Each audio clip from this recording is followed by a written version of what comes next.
नमस्कार दोस्तों, मैं अंकुर उपाध्याय स्वागत करता हूं आप सभी का आपके अपने YouTube channel share market analysis में। यहां पे आप सभी के साथ बात करूंगा वेदांता के स्टॉक के बारे में। वेदांता को लेकर काफी सारे व्यूअर्स का कमेंट आ रहा है। कुछ लोग ये कह रहे हैं कि भाई मैंने यहां पे खरीद रखा है, मैं क्या करूं। और कुछ लोग कह रहे हैं कि हमने खरीद लिया है अभी अभी जस्ट, अब हमें क्या करना चाहिए। दोनों का व्यू खरीदने का या फिर खरीद लिया या खरीद रहे हैं, और समय सीमा या फिर ये जानना चाहते हैं कि ये डिसीजन तो सही है ना। तो सारी चीजें एक एक करके आप सभी के साथ शेयर करूंगा। देखिए, मेरी किसी भी एनालिस्ट की या किसी खबर की आपको जरूरत ही ना पड़े, इस तरीके से आपके साथ ये वीडियो शेयर करूंगा। शुरू करते हैं बिना किसी देरी के। लेकिन अगर आपने अभी तक अपना डीमेट अकाउंट ओपन नहीं कराया या फिर एक अच्छा ब्रोकर ढूंढ रहे हैं अपने लिए, तो डिस्क्रिप्शन में लिंक दे दूंगा आप स्टॉक का, वहां से जाके आप अपना डीमेट अकाउंट ओपन कर सकते हैं।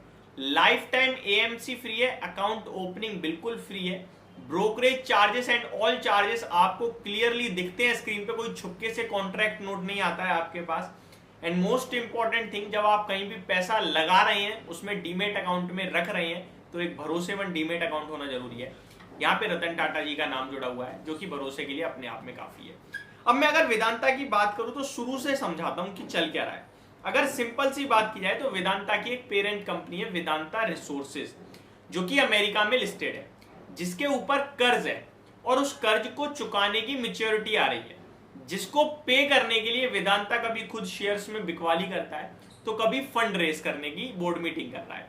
ये सारी चीजें हो केवल और केवल एक ही चीज के लिए रही है, वेदांता रिसोर्सेज का डेट चुकाने के लिए। अब बहुत से निवेशक ये कहेंगे कि भैया डेट चुकाना है तो किसी और से ले लें, बैंक वगैरह से। तो रेटिंग एजेंसीज ने इनके ऊपर रिफाइनेंसिंग रिस्क कर रखी है। वेदांता अपने कारोबार को ग्रो करने के लिए अगर कहीं से कर्ज लेना चाहता है तो मिल जाएगा, लेकिन वेदांता अगर किसी का कर्ज चुकाने के लिए कर्ज लेना चाहता है तो वहां पे रिस्क जारी है इस समय। ये एक सबसे बड़ा रीजन है। रिसेंटली वेदांता ने बोर्ड मीटिंग करी थी जहां पे फंड रेजिंग को लेकर विचार होने वाला था, और फंड रेज हो रहा है वेदांता में। एनसीडी जारी करी जाएगी प्राइवेट प्लेसमेंट के द्वारा, जहां पे वेदांता ने कहा है 2500 करोड़ रुपए जुटाएगी। साथ ही साथ वेदांता ने अभी रिसेंटली ट्विन स्टार जो प्रमोटर्स हैं, उन्होंने 4.1% स्टेक बेचा था, जिसकी वैल्यू 4130 करोड़ थी। उसके बाद से ही शेयर टूट रहा है। ये सब हो एक ही कारण से रहा है, उसका डेट चुकाने के लिए। अब डेट कितना है कितना नहीं है, डेट इतना है कि FY25 तक मेच्योरिटीज है, यानी अगले 1.5 साल तक उनके कोई ना कोई डेट चुकाना है, किसी ना किसी का डेट चुकाना है उन्हें, ये समझ लो, इतना भी फंसा हुआ है। लेकिन 1-1.25 साल की बात है। जो भी 2 साल या 2 साल से ज्यादा का व्यू रख के वेदांता में निवेश कर रहे हैं, वो डेफिनेटली पैसा बनाएंगे। अब आप जब इतना बड़ा व्यू रखे हो तो फिर आज की नेगेटिविटी से या फिर कल की नेगेटिव खबर या आज स्टॉक का प्राइस टूट जाए, इससे आपको मतलब नहीं होना चाहिए। अगर आपको इससे मतलब हो रहा है तो आप लॉन्ग टर्म रख ही नहीं पाओगे, क्योंकि कब क्या हो जाए पता ही नहीं है। आज नेगेटिव खबर शेयर टूट जाए, कल पॉजिटिव तो शेयर ऊपर भी आ जाता है। लेकिन इस बीच में आपने क्या कर दिया वो सबसे इंपॉर्टेंट है। तो आप अपने कन्विक्शन, अपने भरोसे पे डटे रहिए। आपको सिर्फ इतना समझ में आना चाहिए कि वेदांता एक बहुत ही क्वालिटी कंपनी है। आगे चलकर वेदांता के लिए बड़ा मार्केट है। सेमीकंडक्टर को लेकर वेदांता एक अपना मैन्युफैक्चरिंग प्लांट डाल ही रही है, जिसपे सरकार का काफी बड़ा फोकस है।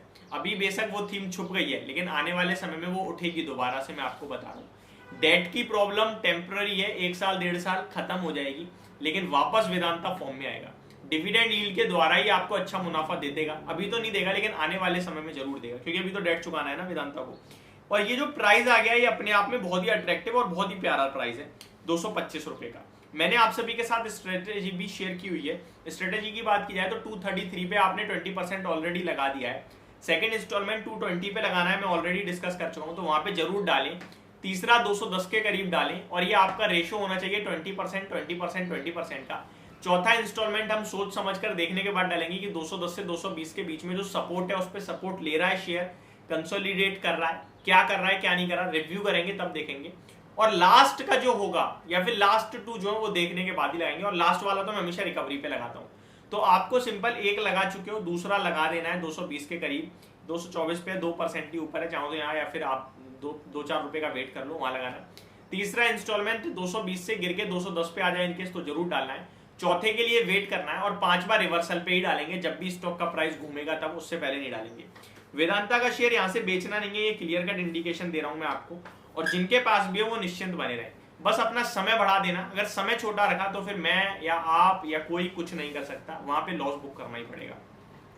तो ये मेरी तरफ से आपके लिए वीडियो थी। होप आपको सारी चीजें समझ में आ गई होंगी। Thank you so much for watching this video. Have a great day guys.